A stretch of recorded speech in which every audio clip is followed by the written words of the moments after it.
목차를 먼저 보시면 왜 이런 상황까지 왔는가, 미국은 무엇이 불만인가, 미국의 얘기는 얼마나 타당한가, 미국이 어떻게 나올 것 같은가, 그 다음에 논의는 어떻게 진행될 것인지, 우리는 어떻게 해야 될지, 이런 순서로 진행을 하겠습니다. 지금 다들 아시다시피 이제 바이든 정부가 들어오면서 다자주의에 대한 복귀를 공표를 했고요. 상소기구 문제도 그동안에 미국이 주도로 마비를 시켜놓고 참여하지 않고 있는 상황이기 때문에 이것도 역시 그 다자주의 복귀 일환에서 미국이 좀 진지하게 나올 거라고 다들 전반적으로 예상을 하고 있습니다. 그래서 저희가 파악하는 바로도 어느 정도 그 진정성이 이제 있는 걸로 생각을 하고 있고요. 그래서 아무래도 이제 논의가 그렇게 되면 활성화될 가능성이 높고, 그래서 그런 좀 이제 그 시기적으로 중요성을 가지고 있다고 볼 수 있습니다. 현황을 보시면은 19년 12월부터 기능 정지가 됐고요.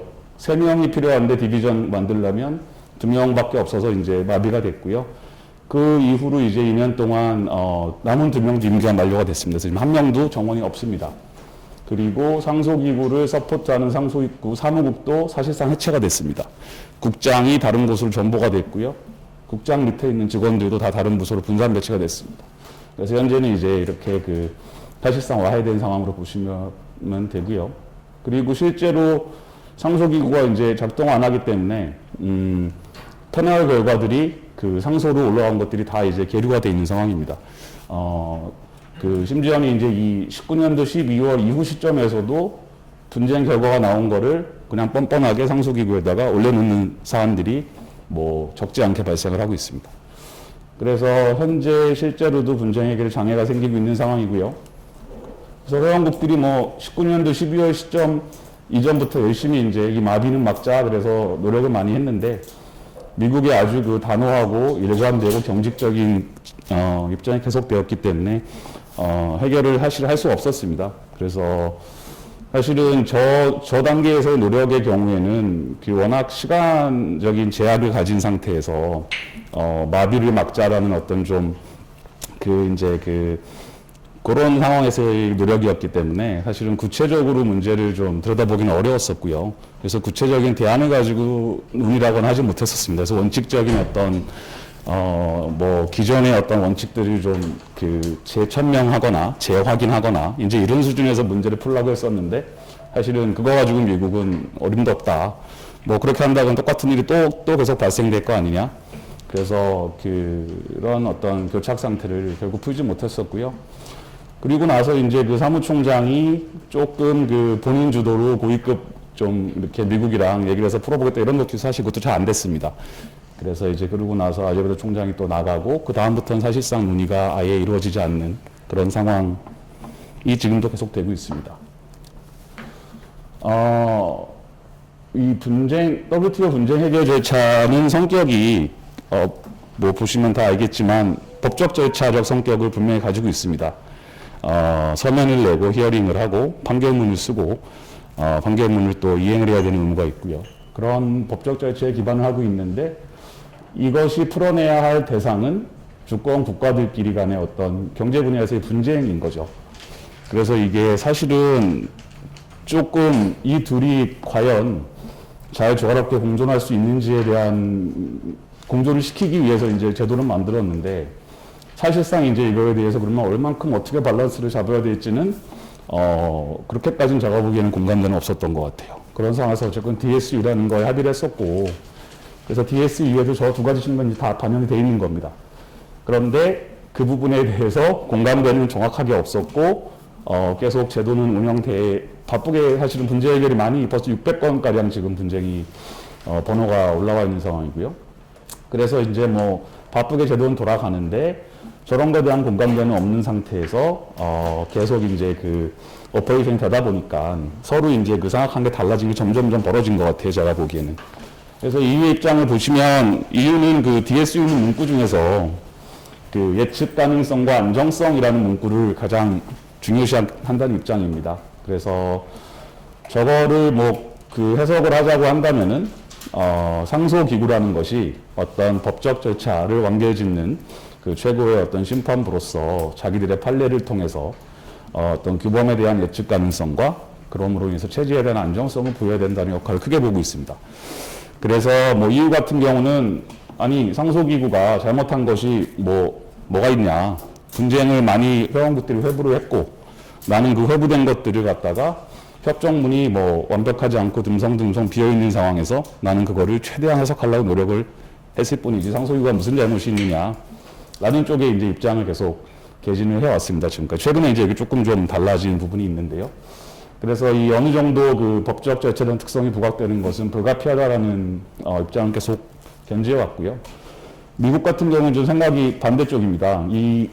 그 WTO 분쟁은 이 분쟁을 빨리빨리 신속하게 양측이 그 상호 만족할 만한 방안을 상소기구가 그 제시하는 걸 돕는 것일 뿐이지 자기가 어떤 법관이나 법원같이 행동하면서 어떤 법적인 완결성을 추구하고 판례를 중시하고 어떤 이제 그런 쪽을 강조하게 되면 이게 시간도 오래 걸리고 결국 그 본질적인 취지와도 맞지 않는다라는 미국의 입장이 이게 어떻게 보면 약간 철학적인 입장차라고 보여져요.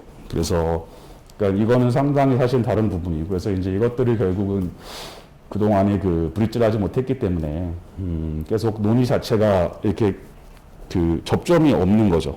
서로 다른 철학에서 제도를 바라보기 때문에 어떤 문제에 대해 사실은 그 어떤 공통의 그 인식을 가지기가 좀 어려운 그런 상황이었다고 보여집니다. 그래서 지금까지 이제 이렇게 방향성은 달려왔고요.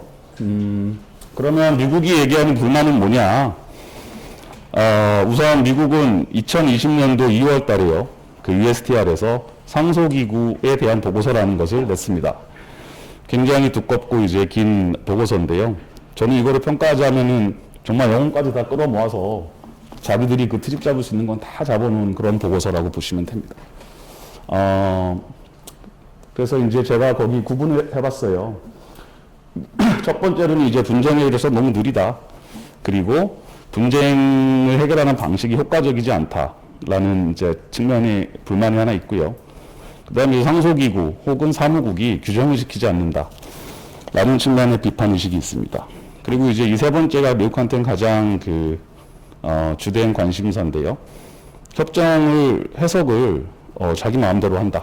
자의적으로 한다. 라는 세 가지로 대별이 되고요. 이 보시면은 1번은 뭐 이제 보시면은 상소심 기한이 90일입니다.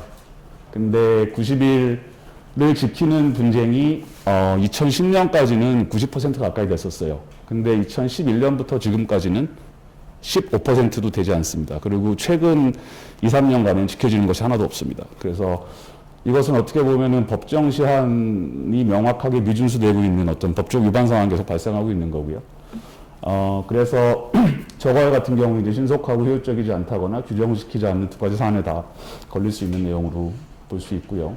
2번은 사실 마이너한 내용이에요. 그 상소기구 위원회 임기가 있는데 임기가 끝났는데 하던 케이스를 계속해야 되느냐 말아야 되느냐에 대한 그런 문제가 있습니다. 그래서 저거는 사실은 지금까지는 그 하던 거를 계속 해줬기 때문에 뭐 심지어는 임기가 끝난 지 1년 후에도 케이스를 하고 있거나 뭐 그렇게 되면은 상소기구 위원이 사실상 정원이 7명인데 뭐 10명이 사실은 활동하고 있다거나 이런 문제들이 생기는 겁니다. 그래서 사실 저것도 약간 법적인 규정과 관련된 문제라고 볼 수 있고요.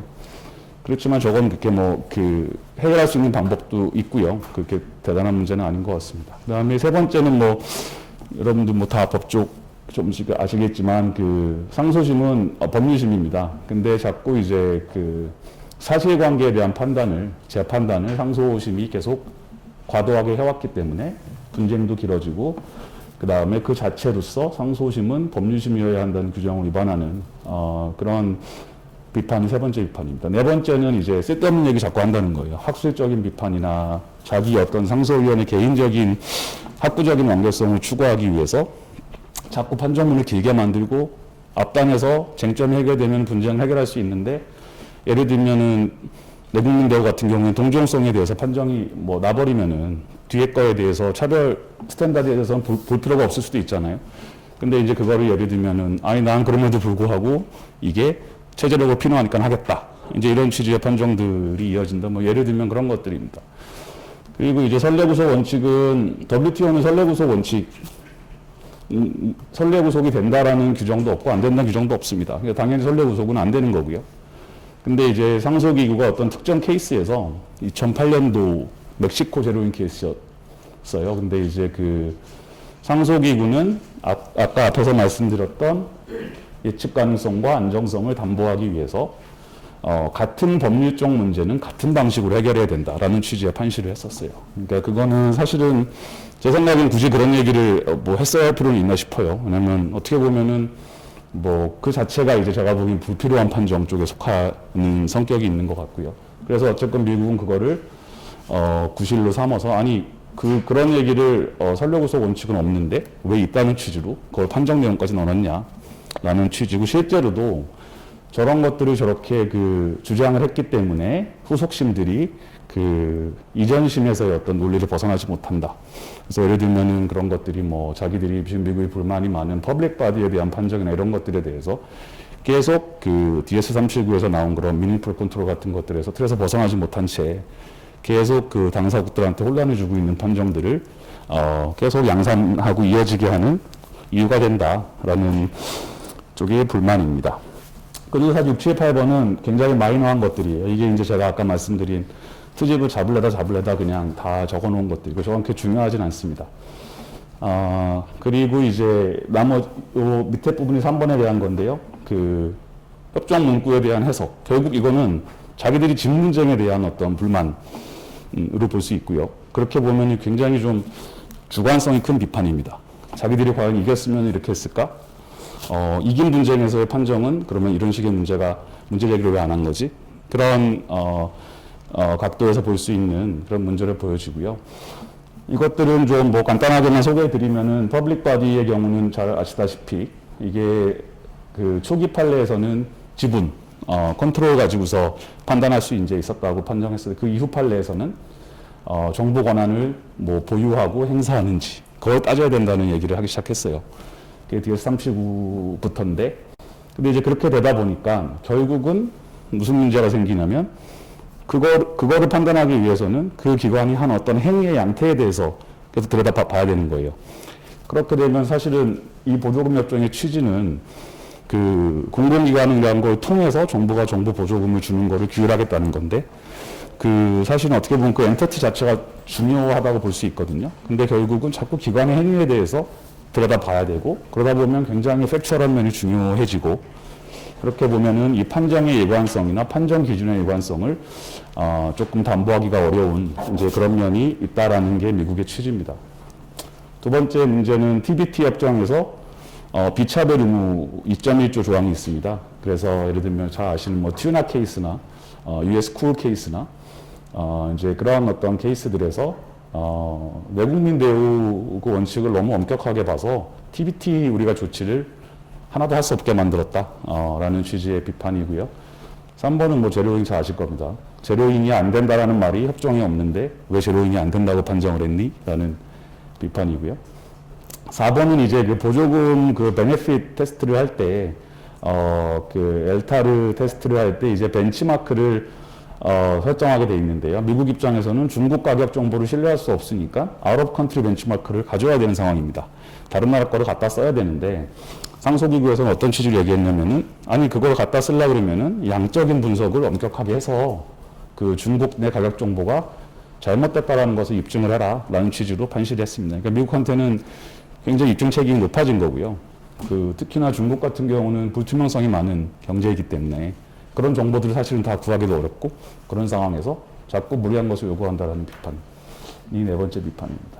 그 다음에 5번은 세이프가드는 뭐 그 자들 잘 아실 텐데 그 소위 얘기한 그 unforeseen development라는 요건이 있죠. 그게 이제 어떤 핵심 쟁점이 되는 세이프가드 케이스에서 그 쟁점인데요. 아니 그런 거 왜 저희 가트에만 있었고 그 이후에 새로 협정을 만든 세이프가드 협정인 계기가 없는데 왜 그 기준을 여전히 적용하냐. 어떤 그런 취지들의 이제 비판입니다. 그리고 6번 같은 경우는 그 저거예요. 그 NME 방식이 있죠. 그 non-market economy 방식으로 산정한 반덤핑 관세가 있습니다. 그러니까 뭐 중국 같은 데에 대해서 지금 미국 적용하는 방식이죠. 그 NME 방식을 적용해서 나온 반덤핑 관세랑 상계 관세는 동시에 부과해서는 안 된다라는 취지로 상속이유가 판정을 했어요. 근데 이제 미국의 불만은 뭐냐면, 아니 그 어디에도 상대 관세와 반덤핑 관세를 동시에 부과하면 안 된다는 그 규정은 없다. 근데 이제 그거를 왜 그렇게 금지를 하느냐라는 취지의 불만입니다. 사실 저 6번 이슈는 그 반덤핑에서의 NME를 쓴다는 얘기는 사실은 결국은 그 반덤핑이라는 거는 원래는 국제 가격 차별 행위를 규제하기 위한 건데, 사실 NME를 쓰게 되면 거기 이제 그 국가 보조의 성격이 들어갑니다. 그 비시장 경제에서 과연 그 시장 가격이 믿을 만한가라는 이슈가 들어오고요. 결국 그 이슈는 상대관세 이슈하고 또 같은 방향으로 가게 됩니다. 그렇게 보면 사실은 이게 중복이 되면은 조금 중복을 피해야 된다라는 논리가 사실은 논리적으로 맞거든요. 그래서 이제 제가 생각하기에는 상속이구는 이제 그런 어떤 기본적인 논리 하에서 이제 본인들의 어떤 그 텍스처랑 근거를 찾아가지고 판정을 했는데, 미국은 아니 그 근거는 너무 리모트하고 하지 말란 얘기 없는데 왜 자꾸 하지 말라 그러냐, 이제 어떤 그런 좀 반억지식의 주장이라고 볼 수 있습니다. 그래서 대략 미국이 이제 그 공식적으로 말하고 있는 불만들은 이제 이런 것들이고요.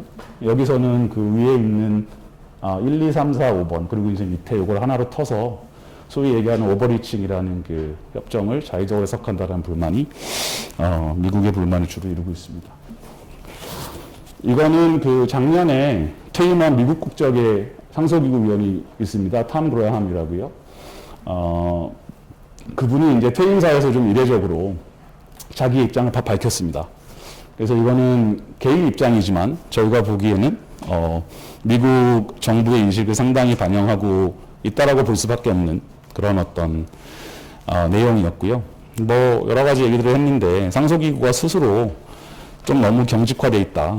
비판을 하면은 좀 듣고 토론도 하고 해야 되는데 자기들은 틀릴 리가 없다는 생각으로 법관과 같은, 최고 법관과 같은 마음으로 일을 하기 때문에 이게 좀 바뀌지 않는다. 그리고 이제 선례에 대한 고수는 아까 얘기한 그 얘기입니다. 선례 구속 원칙이 없는데 자꾸 선례에 대해서 너무 집착을 한다. 그리고 이제 사무국에 대한 좀 비난을 많이 해요. 사무국이 자꾸 선례를 따르도록 자꾸 상속위원들을 조종한다라는 거예요. 그런 어떤, 왜냐하면 지금 뭐 사무국에서 결국은 분쟁을 시작하기 전에 그 분쟁을 준비하는 이슈 페이퍼 같은 거 가지고 이제 회의도 하고요. 나중에 실제 드래프팅도 상속위원 사무국에서 사실은 담당을 하고 있기 때문에 그 사람들이 영향력이 큽니다. 근데 이제 자꾸 상속기구가 거기 있는 사람들의 어떤 임기도 없고 거기는 계속 근무하더라고요. 그래서 이제 국장도 뭐 10몇 년을 근무를 한 사람이고, 그러니까 자기들은 자기들의 어떤 연속성이나 그런 것들이 계속 그 이어가기 위해서 특히 그 선례에 대한 좀 갈망이 큰 것 같아요. 그래서 그걸 유지하기 위해서 자꾸 이제 이렇게 스티어링을 하는 그런 부분들이 크다라는 비판이 있었습니다. 그리고 이제 또 이 부분은 이제 그 회원국들에 대한 또 얘기도 합니다. 회원국들이 미국 얘기를 너무 안 들었다, 그동안에. 미국은 옛날부터 이 일을 해왔거든요. 그 분쟁 해결 절차 개선해야 된다. 근데 제가 보기에도 미국만 그렇게 얘기를 했지 그 누구도 그거에 대해서 뭐 정말 귀 기울이거나 아니면 정말 대화를 해보자라는 스탠스를 보이진 못한 것 같아요. 그래서 결국은 미국이 너무 화가 많이 났기 때문에 이렇게 터졌다라는 쪽의 얘기인 거고요. 그래서 결국은 이제 이 부분은 사실 중요한 얘기인데요. 지금 보시면은 상속기구에 대해서 판정에 대해서 회원국들이 어떻게 할 수 있는 통제 기제가 없어요. 아시다시피 리포트가 나오면은 자동 채택이 됩니다. 그러면 그게 이제 보고서로서의 이제 그 법적인 성격을 가지게 되죠. 그런데 그 문제가 있는 판정이 그럼 있었으면은 그거를 어떻게 뭐 사후적으로라도 예를 들면은 뭐 어떤 뭐 피드백을 주거나 교정을 한다거나 아니면 사전적으로 저런 것들에 대해서 조금 회원국이 가지고 있는 해석 권한이 있는데 그거를 상속기구가 자기 마음대로 이제 할 수 있는 가능성에 대한 통제 기제가 없는 건 사실이거든요. 그래서 이제 그런 부분들이 없었고, 그 다음에 그동안에 이제 뭐 아시다시피 단 하나의 그 협상도 무역 완화라 협정이라는 게 하나 되긴 했었죠. 그 새로운 그 협상 기능이 작동 안 하다 보니까 뭐 그렇게 정비를 할 수 없는 상황이 지속됐다 이렇게 보고 있습니다. 그래서 이 앞에 거랑 뒤에 거를 같이 보시면은 미국의 입장이 어떤 건지 대략 좀 감이 오실 거고요. 제가 해석하는 미국의 불만은 두 가지로 보여집니다. 미국의 정책 공간을 침해했다라는 거예요. 미국은 넷 임포트 컨트리잖아요. 그래서 무역 구제에 대한 그 중요성이 큽니다. 근데 뭐 제로잉 하지 말아라. 뭐 아까 얘기했듯이 그런 상대관세 규제에 있어서 아웃 오브 컨트리 벤치마크를 갖다 쓰는 거를 뭐 지나치게 막는다든지, 그다음에 그 DBT 협정도 마찬가지입니다. 그 DBT 협정에서의 뭐 그런 어떤 튜나 뭐 이런 어떤 환경을 보호를 위한 조치라든지 이런 것들을 다 못하게 이제 만들었다는 것에 대한 불만이 큽니다. 그래서 뭐 미국 사람들의 시각은 제네바에 그 3명이 앉아 있는 사람이 아니 우리 미국의 그런 정책을 자기들이 잘못됐다고 판단하고 좌지우지하고 고치도록 만드는 것이 이게 과연 우리가 수용해야 될 것이냐, 이제 이런 인식을 가지고 있는 거고요. 기본적으로 오래전부터 있던 인식입니다. 그리고 이제 두 번째 이슈가 중국 이슈인데요. 뭐 아시다시피 요즘에 이제 나오는 얘기들은 지금 나오는 WTO에 관련된 문제들은 다 원래 중국이 WTO에 들어오면 시장 경제로 이행할 거라는 전제를 가지고서 지금까지 WTO를 갖다가 만들고 굴려온 건데 그게 되지 않았죠. 그죠? 그렇기 때문에 지금 이 수많은 문제들이 벌어지고 있다라는 그런 요즘에 이제 관찰들이 나오고 있는데요. 미국도 여기서도 마찬가지입니다. 지금 규범은 그 중국이라는 그런 시스템을 적절히 다룰 수가 사실은 없는 측면이 많죠. 아까 얘기한 이제 그런 부분들이 다 관계되는 문제인데요. 그런데 상소기구 분쟁 해결 절차는 어쨌건 현행 규범으로만 분쟁을 해결해야 되니까 미국으로서는 억울한 겁니다. 그래서 어떤 좀 나를 도대체 어떻게 이제 내가 할 수 있는 것이 아무도 없다라는 그런 인식을 갖게 된, 저는 이렇게 해석을 하고 있고요.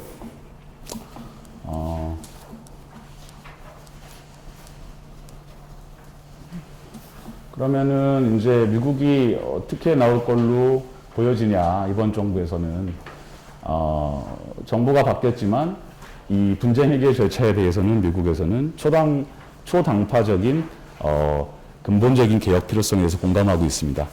그렇기 때문에 미국이 뭐 논의에 복귀를 한다고 해서 이거를 뭐 블록된 상태를 금방 풀어주거나 아니면 자기들이 그동안에 가졌던 근본적인 문제의식을 갖다가 컴프로마이즈하는 형태의 스탠스는 아닐 것이다라고 보고 있습니다. 그렇기 때문에 이제 여전히 미국은 이거에 대해서 자기가 원하는 것에 대해서는 고수를 할 걸로 예상이 되고요. 다만 그렇지만 이제 논의는 해야 되니까, 그리고 하겠다고 얘기를 했으니까요. 조금 그 블록은 유지를 한 상태에서 뭐 자기들이 이제 조금 그동안 같이 그렇게 막무가내식의 태도가 아닌 정말 좀 대화를 하러 나설 걸로는 보여진다. 그 정도로 얘기를 하고 있고요. 밑에 나온 내용은 라이스타이저가 퇴임하기 전에 뭐 이상한 얘기를 한번 저널에다 올리고 갔어요. 1심제로 가야 된다. 항소 기능을 없애야 된다. 근데 이제 이 얘기는 사실은 조금 뭐 그 당시부터 너무 레디컬한 아니었었고요. 이거를 지금 다시 이번 정부에서 주장할 가능성은 뭐 많지 않다라고들 보고 있습니다. 그래서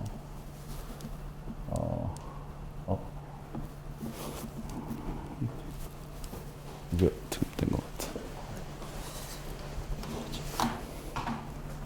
나 밑에 걸 눌러서 그런가 봐.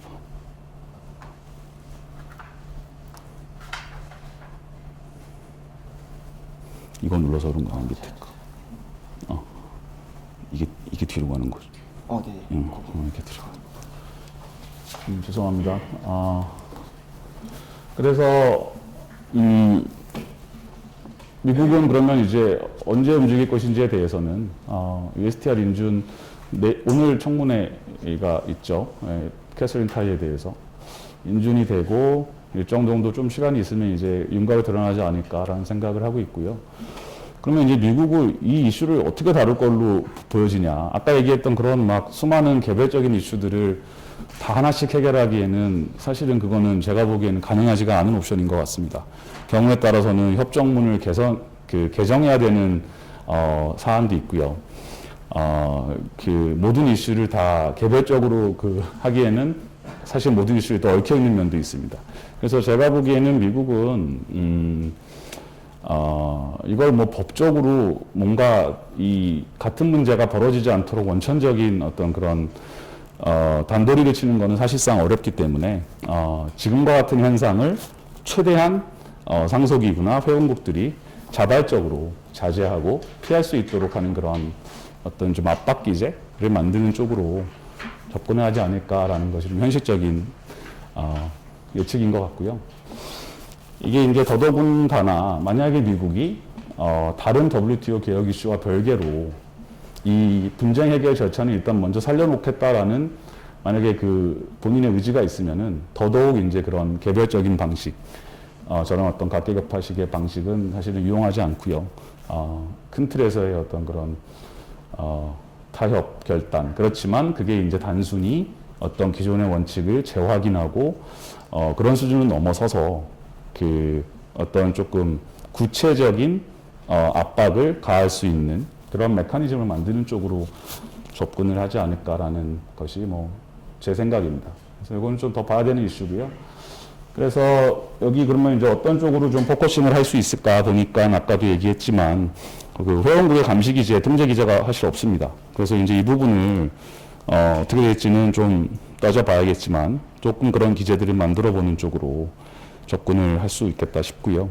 그다음에 이제 사무국 운영 방식을 좀 바꾸고 싶어 할 겁니다. 분명히. 일단 상소기구 국장은 날려버렸지만 여전히 그 상소기구의 운영 방식 그 자체에 대해서는 미국이 컨선이 많이 있고요. 그래서 뭐 순환 근무를 좀 시킨다든지 상소기구 사무국 직원들을요. 뭐 아니면은 지금 사실은 상소기구는 이렇게 상소기구 위원 하나한테 그 러클럭이 붙는 그런 시스템은 아니고요. 디비전이 생기면은 그 케이스를 지원하는 개념이거든요. 근데 이제 그 시스템을 뭐 러클럭 같은 것들을 붙여서 하게 되면 뭐 조금 더 사무국의 영향력이 줄어드는 게 아니냐. 이제 그런 어떤 예측도 나오고 있고요. 뭐 구체적인 옵션들은 뭐 또 다른 것들이 있을 수 있을 것 같습니다. 그리고 이제 상소위원들이 사실은 이 자질 문제가 있어요. 근데 이거는 민간 문제이기 때문에 WTO에서는 상소기구 위원을 국가가 추천하지 않습니까? 근데 그 국가가 추천할 위원에 대해서 자질이 없다라고 얘기를 공식적으로 못 하죠. 그렇지만 이거는 뭐 그 주지의 사실입니다. 그 특히 뭐 개도국 같은 데서 이제 이렇게 선임된 분들은 그게 조금 정말 이 사람이 이 케이스를 할 수 있는 능력이 안 됨에도 불구하고 국가 추천으로 앉아서 사무국한테 이제 많은 인풋을 받으면서 판정을 하게 되는 거죠. 그런 것들에 대한 불만이 분명히 있습니다. 그래서 이런 쪽에서도 미국이 뭔가 좀 개선을 원하지 않을까라는 생각을 하고 있습니다. 그렇지만 이게 이제 WTO 전반의 개혁 이슈에 대해서 이거를 상소기구 볼모로 삼고 있는 면이 지금 있잖아요. 그렇기 때문에 이거를 뭐 미국이 급하게 생각할 것 같지는 또 않아요. 상황을 봐가면서 자기들이 원하는 거를 천천히 관철시켜 나갈 그런 스탠스 쪽으로 가지 않을까 생각을 하고 있습니다. 뭐 미국은 그동안에 자기가 이렇게 뭐 제한서를 내거나 그런 적은 잘 없어요. 그래서 다른 나라를 시켜서 하게 만들거나 아니면 사무국한테 이제 좀 압박을 넣던지 뭐 그런 이제 가능성이 좀 높고요. 최근에 이제 명확하게 우방국과의 그 공조 방침을 강조를 하고 있기 때문에 이게 우리나라를 비롯해서 아마 그 동맹국들한테 이제 이 이슈를 같이 다루어 나가자라는 취지로 협의가 있을 것으로 예상이 됩니다. 다른 나라들의 이제 대응 방향은 이 이슈는 사실은 미국과 EU 간에 타협이 되면은 상당 부분 진전될 수 있는 이슈입니다. 그동안에도 두 국가 사이의 어떤 그런 철학차로 인해서 교착 상태가 이어져 있었고, 뭐 물론 중국이나 인도나 이런 국가들이 있긴 하지만 그 나라들은 자기들이 이제 이 체제에서 손해 본 게 없기 때문에 기본적으로 그냥 지금이 좋아, 뭐 왜 바꿔 이런 스탠스이긴 하지만 정말 이런 어떤 제도를 어떻게 바꿔야지에 대한 논의에 대해서 사실은 지분도 많이 있다고 보기는 어렵고요. 그리고 이제 아까도 말씀드렸듯이 이거를 정말 뭐 텍스트를 바꾸거나 그렇게 가게 되면 그 사람들도 중국이나 인도도 민감하겠죠. 근데 이제 그런 것보다는 아까 얘기했듯이 이걸 조금 더 윗단에서 어떤 그런 좀 압박이나 교정 메커니즘을 만드는 이제 그런 수준이라고 한다면은 나중에 이제 중국이나 인도 같은 경우에도 결국은 그 다른 어떤 전체적인 WTO 개혁 패키지나 이런 차원에서 봐서 동의를 해야 될 상황이 되면 아마 동의를 할 수 있는 그런 문제가 아닌가 이렇게 보고 있고요. 뭐 EU 같은 경우에는 이제 최근에 지난주에 그 자기네 그 통상 정책 이런 걸 하나 냈어요. 거기 이제 보면 WTO 분쟁 해결 절차 개선에 대한 파트가 하나 따로 있었습니다. 그래서 그 역사상 그동안에 처음으로 이제 EU가 미국 입장에 대해서 일부 그 타당한 측면이 있다라고 공식적으로 이제 언급을 했고요. 그 타당하다는 면을 어떤 쪽으로 지적을 했냐면 그 시간을 잘 안 지킨다는 아까 측면이 있었고요. 그다음에 그 선례를 고수하는 그런 측면에 대해서도 한번 들여다볼 필요가 있다. 그다음에 그 factual assessment, 사실관계에 대한 판단을 하는 그런 부분들에 대해서 뭐 이제 이런 거를 위주로 해서 좀 그 타당한 측면이 있다. 그래서 앞으로 우리가 그런 부분에 대해서도 실질적인 개선 방안을 염두에 두면서 논의에 응할 의향이 있다라는 취지로 얘기를 했었습니다. 근데 이제 이유가 다루지 못한 그 하나 부분이 아까 얘기한 오버리칭 부분이에요. 그 판정, 해석에 대해서는 사실은 언급이 없고요. 그 이유는 뭐, 제 생각에는 이유는 그걸 문제라고 보지 않는 것 같고요. 기본적으로. 해석을 시도를 해야 돼서 해석을 한 건데 그거 가지고 어쩌란 말이냐. 뭐, 명확한 규정이 다 있을 수가 없는데 갭을 채우는 거 그 자체가 어떻게 보면은 그 사람들의 롤인데, 그거에 대해서는 문제라고 볼 수 없다라고 보는 것 같고, 또 한편으로는 뾰족한 대안이 없는 면도 있습니다. 아까도 얘기했듯이 그거를 발생하지 않도록 원천적으로 하기는 어렵거든요. 왜냐하면 사람을 뽑아서 판정하라고 해놓고서 그럼 해석을 이따 시도를 해야 되는 거 아니에요? 해석을 시도하면 해석이 나오겠죠. 근데 이제 그거를 원천적으로 막을 수는 없는 거죠. 그래서 뭐 뾰족한 그 대안이 없기도 하고 해서 이제 그런 것도 들어가 있지 않습니다. 그래서 그게 앞으로 이제 그 EU와 미국의 입장 차에 있어서 브릿지한 데 있어서 그게 중요한 요소가 될 것 같고요.